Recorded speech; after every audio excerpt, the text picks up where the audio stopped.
In theory, healthcare should be simple. You make an appointment, you drive across town, you receive the care you need, and then you go home. But in the Deep South, abortion care has been forced across state lines. For many people in Alabama and Mississippi, the closest abortion provider is hundreds of miles away. Welcome to part 3 of the Road to Care, the road to Illinois. So how does geography determine who can access abortion care and who can't? I think about how we went to like 4 different states this week, and people think there's like, okay, the South doesn't have it, or it does, or kinda.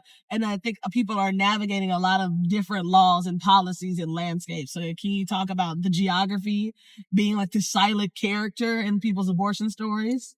Yeah, so we have the big geography, right? Which is people traveling from banned states to non-banned states. And that gets even more heightened by where you're at in your pregnancy, what you've got going on with your pregnancy.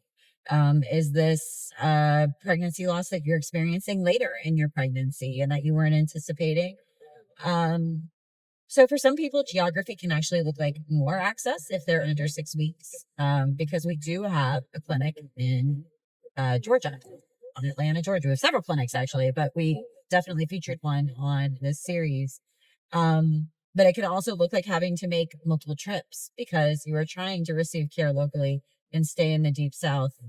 It is. And you can't. And then I think on a more micro level, one thing we really discovered is just because you are in a state that has access doesn't mean that you're going to have a nearby clinic. And sometimes what happens in the South will mean that you suddenly get a nearby clinic. And Carbondale is such a great example of this. This is a rural, small town, right when you cross into Illinois from whatever state was below it. We've been through so many states, I can't remember at this point.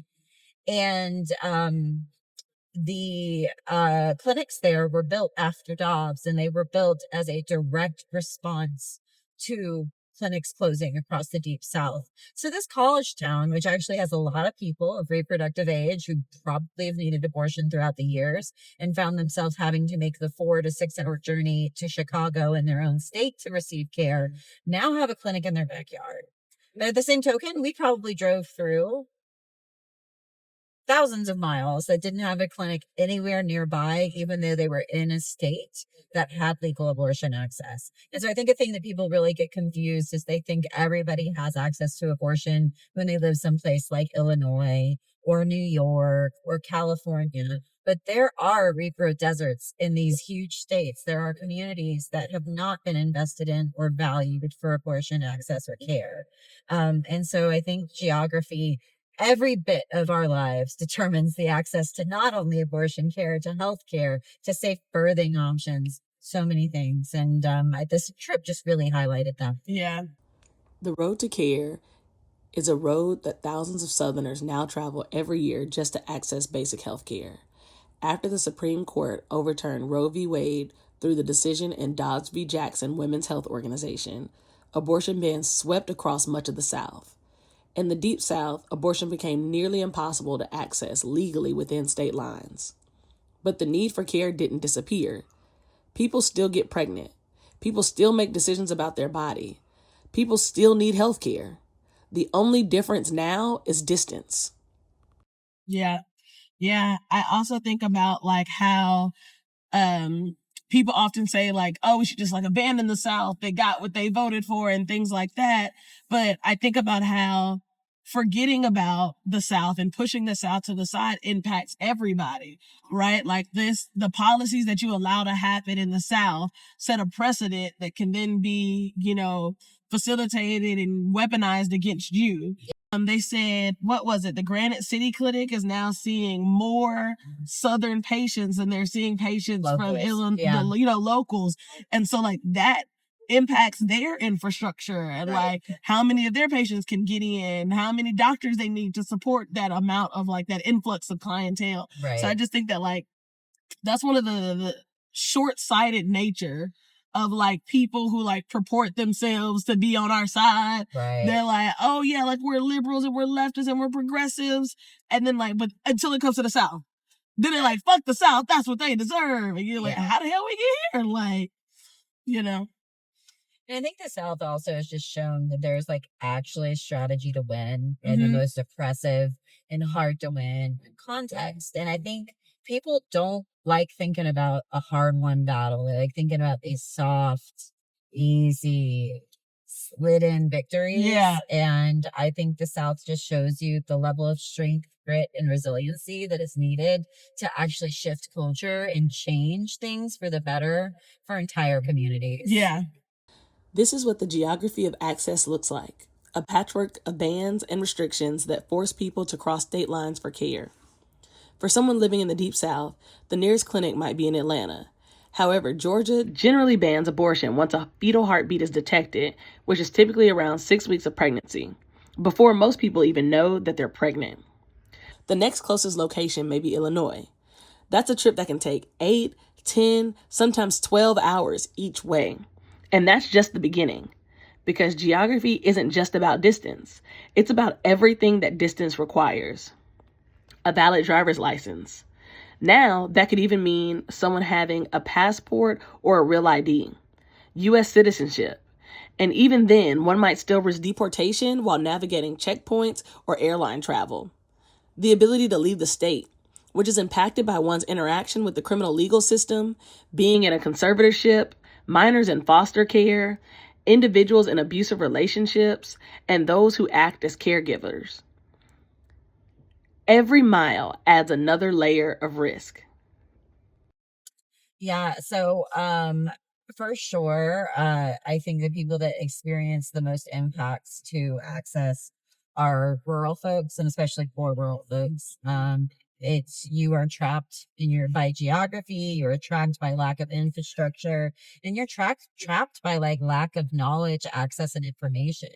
People in a rural community don't have access to, a billboard that might say something, positive about reproductive rights, or they don't have access to, just general knowledge of where to get health care. They might have one doctor in the community that could even pregnancy test you, and they might be anti-abortion, or they just might be a normal person who, even though they might be a little bit cool with it, they say really fucked up problematic things when you verbalize that you want an abortion, right? So you don't feel safe. But again, it's like really the people that we see struggling the most are parents, working parents and single parents. Like that is like, unfortunately, like the magic equation of someone that I'm going to really struggle to get them access to care, because they not only have to find time off from their job, they have to find childcare, they have to find the money for childcare, they have to find the person that they haven't burnt out from many emergency childcare asks. We know that it is really hard for people to resource themselves with childcare providers usually. Especially if you've ended up in a community where maybe you don't have a lot of family or support. Also young people, that is the call that we haven't received yet, that I fear the most, which is a young person who doesn't have an adult in their life that supports them in receiving care. There are barriers that we can't confront in Alabama, and helping a minor who doesn't have permission from their parents to cross state lines is a big and I hate the idea that I would have to tell somebody I can't help you because the state has really decided that you should be trapped here. And I know it is going to come up, and I'm sure the reason it hasn't come up yet because a teenager who has no parental support when they need abortion probably feels very, very helpless and like they lack those resources. So I want people to understand, like, this is a positive thing that we do, and having an abortion fund does secure access for everybody, but abortion bans do harm people. There are people that these barriers will be too great. Even before Dobbs, when we had 3 clinics in Alabama, I regularly spoke to people who ultimately made a decision to parent and grow their family because getting to the clinic that was 3 hours away was still too much of a barrier. And that's also why it's really important for abortion funds to embrace other aspects of support for pregnant and parenting people. We know if we get a phone call from a teenager that we can't get them out of state, we're going to have a backup plan to ensure that they have what they need if and when that child is born and needs additional resources and support. Yeah. Along with geography, let's talk about infrastructure that we keep naming a little bit. How do roads, transportation systems, and regional infrastructure differences become a part of the journey? I know, like, there are toll roads, or like that's another hidden fee people have to talk about. Not all roads are treated equally. Some are a little bit more bumpy, and if your car, might pop a tire on one of the roads and you don't have a spare. So like, or we were Googling trains, and there was like no Amtrak from Birmingham and some of the other places in the South to where they needed to go. So can you tell me a little bit more about like how the actual roadways and transportation systems play a part? Yeah, so we really do exist in a system where to ensure that you can get to your clinic, you need to have a car. You need to have a car that fucking works. We have had, that is always a huge barrier when we have someone who lives outside of a major city that doesn't have access to Ubers or Lyfts or a taxi system, and they need to get to an airport. It's like, if you don't have a great working car, odds are you probably don't have someone in your family that's got a great working car. And if they do they have the time to drive you 1 hour each way to get to your closest airport if it's just an hour away? And then, as you just said that, I was like, you know what? I have so many people that reach out to me and say, I have a pop tire.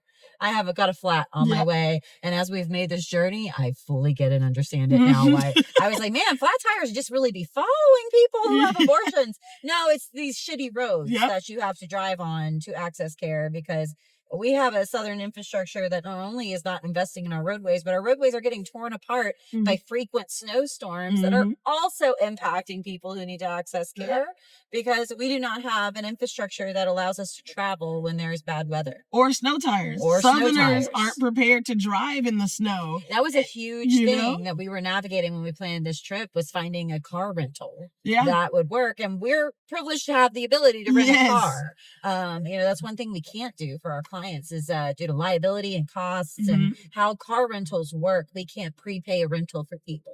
And so, that's another barrier is, even if you could drive, there's no easy way to get you a car to drive in to get to that clinic. And then, of course, there's the reality that we just do not have any other transportation options. We don't have bus systems. If we do have bus systems, they're only within our limited community. They do not go throughout the entire state. You might have limited access to Greyhound stations. You might have limited options for, like we said, an Amtrak in Tennessee to go 3 hours ended up taking 2 days. 2 days and $300. So, that all can add to it. And then another unfortunate thing is our airports aren't designed to be like a major airport that can get you from point A to point B in a few hours. Most flights require a connection, which means you are at the mercy of a failing transportation system, air transportation system, and climate change. We have people so frequently stranded in cities like Dallas and Atlanta and Charlotte because there is a huge storm system that has moved through and shut down their airport. That can really throw a huge wrench into people's plans. And it's why we so frequently really work to get people to their appointments a day before care is actually supposed to happen. Yeah. Organizations like Yellowhammer Fund, Hope Clinic, Choices Center for Reproductive Health, Chicago Abortion Fund, Feminist Center for Reproductive Liberation, Midwest Access Coalition, Alamo Women's Clinic, and Family Planning Associates help build the infrastructure that makes these trips possible. We coordinate travel, we pay for procedures, we arrange transportation and lodging, we connect patients with clinics and with people who will walk alongside them through the process. We do this without shame, coercion, or judgment, because access has to be built with everyone in mind. The road to care tells a bigger story about healthcare in this country, that where you live can determine whether care is available to you at all. The system doesn't make it easy, but communities have built networks of care across state lines strong enough to carry people across the distance.